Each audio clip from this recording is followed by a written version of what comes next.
నమస్తే welcome to India now. మహిళా ఓట్లపై దృష్టి సారించిన ఏపీ ప్రభుత్వము వారిని ప్రసన్నం చేసుకునేందుకు ఆర్టీసీ బస్సుల్లో మహిళలకు ఉచిత ప్రయాణాన్ని అమలు చేసేందుకు కసరత్తు చేస్తోంది. ఇందుకయ్యే వ్యాయం, అమలు తీరు, పక్క రాష్ట్రాల్లో పరిస్థితిపై జగన్ ప్రభుత్వం వివరాలు తీసుకుంటోంది.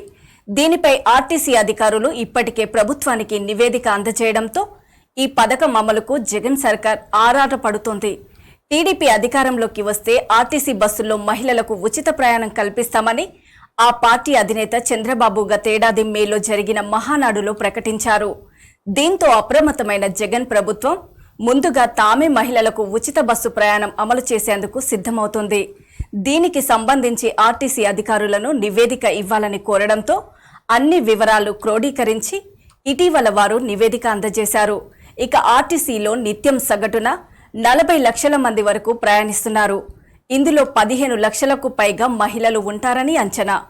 ఆర్టీసీకి టికెట్ల విక్రయాల రూపంలో రోజుకి సగటున 16 నుంచి 17 కోట్ల రూపాయల చొప్పున నెలకు 500 కోట్ల రూపాయల వరకు వస్తుంది.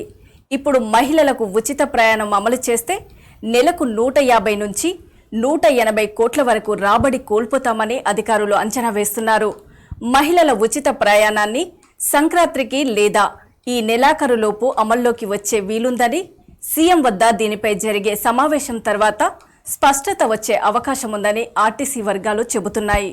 ఇది ఈనాటి ప్రత్యేక కథనం. మరో కథనంతో మళ్ళీ కలుద్దాం. అప్పటి వరకు చూస్తూనే ఉండండి ఇండియా నౌ.